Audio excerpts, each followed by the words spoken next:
Но у нас же нет задачи реализовать историю чувашского народа. У нас нет никакой... Мы признаем, что чувашский народ обладает очень богатой, древней историей. Она замечательная история, она неразрывно связана и с нашими государственными образованиями, и Волжской Булгарии, и Золотой Ордой, и Казанским ханством. Мы все живем на этой территории, у нас уже судьбы наши исторические переплетены. Речь шла о другом, речь шла о том, что происходят прямые фальсификации объективных исторических данных и попытки построения на основе этих фальсификаций определенных идеологических конструкций. Да, вы правы, Дамир Валерьевич, они имеют право, любой народ, на строительство своей идеологии, исторической памяти, но и мы имеем право высказать с точки зрения фундаментальной науки свои взгляды на эти попытки. Я тоже не согласен с тем, что да, в сетях идет своя жизнь, и мы не должны реагировать. Да как мы должны реагировать и работать в сетях именно, дискутировать, разговаривать, объяснять, приводить доводы. В этом-то и цель нашей работы историков, а не просто... О том, как вообще происходило осмысление возникновения чувашского народа в историографии, какие у нас есть реальные сведения и в каком направлении, очевидно, наука может двигаться для того, чтобы решить этот очень сложный, противоречивый вопрос. Все народы Волго-Уральского региона имеют довольно сложный этногенез, хотя, казалось бы, многие из них являются с давних времен, еще некоторые с эпохи бронзы, коренными народами, но тем не менее все они имеют какие-то сложные моменты в своем этногенезе. И чувашский народ не исключение. Можно следующий? Надо сказать, что первоначально, когда происходило осмысление истории происхождения народа Волго-Уральского региона, чувашский народ стал одним из объектов такого детального изучения. Но если мы отбросим первоначальные довольно такие гипотезы умозрительные, как Татищева или историков русофилов, которым можно отнести Венелина, которые считали, что булгары это вообще славяне, а Татищев вообще считал, что это, возможно, какие-то индусы. Но если мы не будем обращать внимание на эти довольно странные гипотезы, которые характерны для начального этапа развития исторической науки, то станет ясно, что в последующем этногенез чувашского народа так или иначе должен был быть привязан к этногенезу Волжской Булгарии. Потому что Волжская Булгария это первая тюркоязычная, скорее всего, это стало ясно уже для историков середины XIX века. Ну а раз так, то чувашский народ, который тоже является тюркоязычным народом, причем с очень древним тюркским языком, соответственно, и логично искать истоки именно в эпохе Волжской Булгарии. Изучая проблемы этногенеза, как мы видели, как вы знаете уже все, чувашский исследователь опирается в первую очередь на языковые материалы. Есть предания и легенды, но это творчество более позднего времени. Что касается этнографии, это тоже не основной источник, хотя этнографию нужно привлечь. Сначала я должен отметить, что до сих пор отсутствует свод болгарских памятников на территории Чувашии.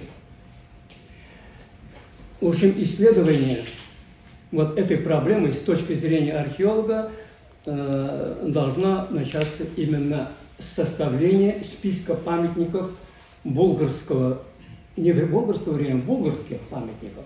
Списки есть, но это не точные. Нашел один фрагмент керамики, 2-3 фрагмента керамики, остальные 50-60 фрагментов не вчитывается, вот это принимается как памятник булгарского происхождения. Чувашские историки в территорию заселения Чуваши включают практически все Закамье, считая волжских булгар, в частности, племя Сувар-Суват, об этом говорили, своими единственными предками. Булгары – это чуваши, татары, татары, пришедшие с монголами. Вот. Чаще начали звучать голоса, настойчиво призывающие возвращаться к подлинному названию народа Сувара-Сувазы, ввиду того, что, я цитирую цитату из научной статьи Ювеналиева, ввиду того, что неблагозвучный социальный этноним чуваш, начиная с XVI века, царскими чиновниками был преднамеренно применен к суваро-болгарскому народу, испытывающему системный геноцид. Дополнение к выводам Искандера Леруновича. Если мы сравним материальную и духовную культуру болгарского населения и чуваши, то увидим, что высокая культура волжских булгар основана на письменности. Сначала рунической, потом на арабской, латинской и самой. У чувашей, которые пишут этнографы, не знали, откуда они и чем были прежде. Я цитирую статью Фуксов, Александра и Карла Фуксов. Не знали, откуда они и чем были прежде. Письменность отсутствовала до момента их христианизации в XVIII веке. Даже в XIX веке они не имели понятия о чувашских буквах. Не зная письма, не имели у себя и законов письменных. Попытки некоторых исследователей, имея в виду Трофимова, искать следы рунического письма среди там знаков чувашских признаны специалистами неудачными. И их историко-культурное наследие чуваши, вот именно западного Закамья, она очень слаба, нет комплексных исследований. Здесь проблема не только в том, что плохо разработана проблема, связанная с историей отдельных территориальных групп чувашей, но и в целом плохо, как уже вот не раз об этом говорили, разработана и концепция этногенеза чувашского народа. Приводили несколько основных концепций, связанных с волжскими булгарами, суварами, одним из племенных объединений булгар. Но еще в дореволюционный период и в советский период первый чувашский историк и этнограф Николай Васильевич Никольский отстаивал в своих работах и третью такую концепцию о том, что ключевую роль в формировании чувашей сыграли финно-угорские народы, которые как раз проживали в Волжско-Сурском междуречии. И признавая, что язык чувашей он тюркский, но он отрицал существенного тюркского влияния на их традиционную культуру и считал, что намного значимее было именно финно-угорское. И вот эти вот историографические лакуны и методологического плана проблемы, связанные с этнографией и этногенезом чуваши, они дают богатую пищу для развития исторических мифов. И в последнее время появилось большое количество работ и краеведов, и других представителей такой folk-history, так скажем, которые создают определенный исторический мир, который во многом деформирует историческое сознание чуваши и размывает их чувашскую идентичность, так как они проводят мысль о том, что по сути никаких чувашей нет, а есть сувары. И это, конечно, тоже является негативным следствием вот этой вот развития этого направления. И в первую очередь я бы сказал, что она имеет негативное значение для самих чувашей, так как фактически здесь происходит подмена понятий. Так как мы знаем, что фактически чуваши, как особая этническая общность, сформировалась в Волжско-Суржском междуречии в 15-16 веке. И даже в академических работах чувашских исследователей встречаются такие моменты, когда соединяются, казалось бы, несоединимые вещи, и применяются такие термины, как булгары-чуваши, сувары-чуваши. Ну, казалось бы, булгары – это средневековый народ, и они не знали, кто такие чуваши, так же, как и чуваши. То есть это совершенно разные этнические группы, и вот соединять их и в таких работах, конечно, это некорректно, мне кажется. Суть отзыв в чем? Получен Чебоксары был в том, что Булгар не было только развитой материальной и духовной культуры, потому что их нет у чувашей. В науке хотя бы чуточку должно быть по-другому утверждение.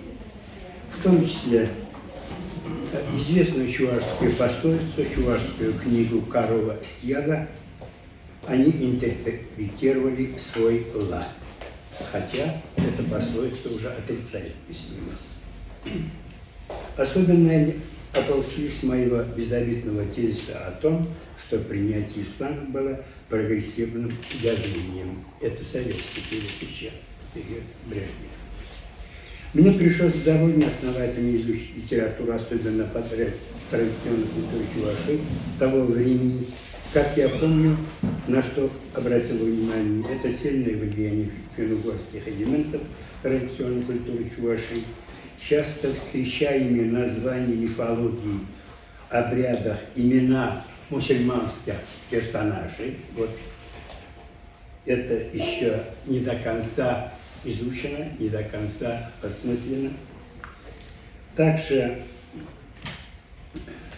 как Фаис Шарапович говорил, юба, как надгробные знаки, деревянные, несколько антропоморфные фигуры. Нигде в источниках мы не встречаем слово чуваш, вплоть до эпохи Казанского ханства. Да, татары у нас есть в источниках, более древних, но вот чуваши как этноним или социумим, он не встречается до эпохи Казанского ханства, только в начале 16 века, в середине 16 века в источниках письменных начинают появляться чуваши. Поэтому эпоха Казанского ханства – это эпоха выхода чувашей как народа с зафиксированной этнонимией на авансцену. И вот здесь как раз какие важные источники необходимо упомянуть. Их не так уж много, к сожалению. Это грамоты русских князей, затем более важные источники уже нарративного порядка. Это сообщение Сигизмунда Герберштейна, затем история Андрея Курбского, и казанская история, и русские летописи. Но что касается последних двух источников, там, опять же, мы не встречаем чувашей, там встречается термин «горная черемиса». Но почему мы можем их связать с чувашами? Поскольку вот наиболее такое четкое, подробное и отвечающее на актуальный вопрос именно вот нашего круглого стола сообщение сформирован именно Андреем Курбским. И он там как раз связывает чувашей и горную черемису.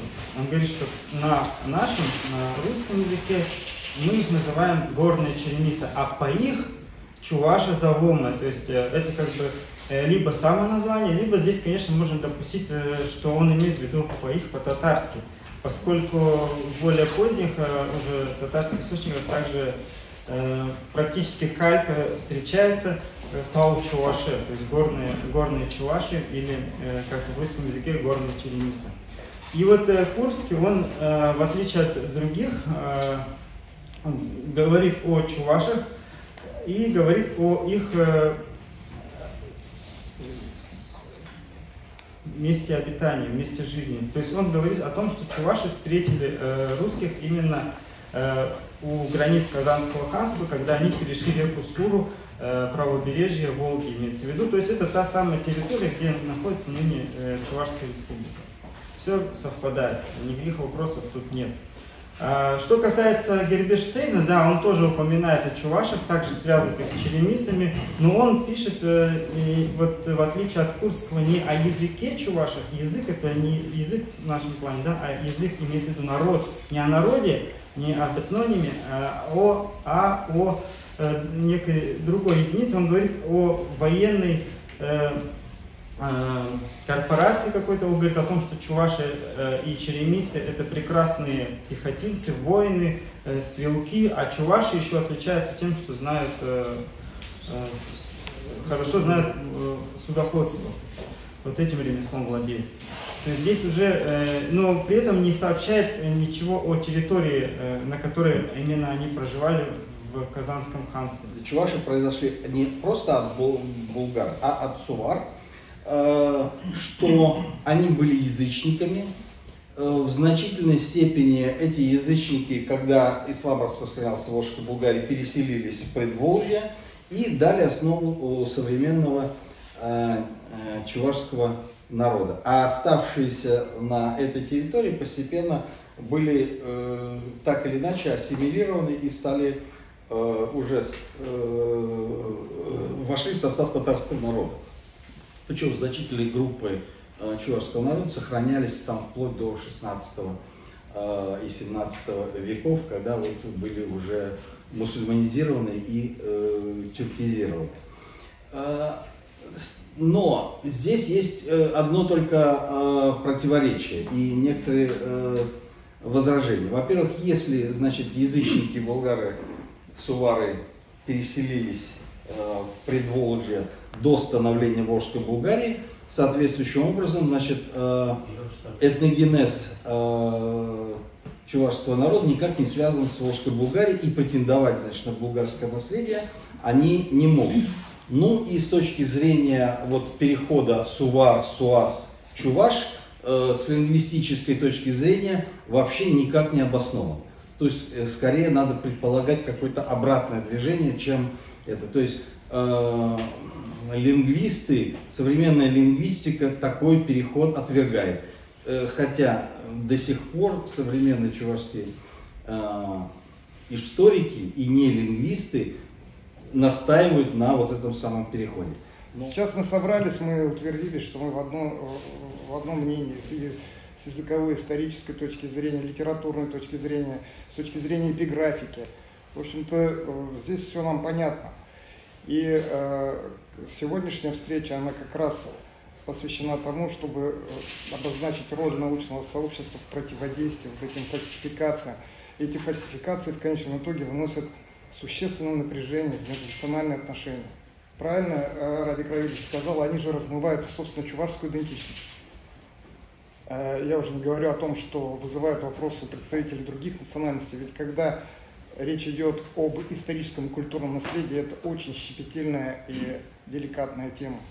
Поэтому я еще раз хочу сказать, что мы с чувашской академической наукой находимся в очень тесном контакте.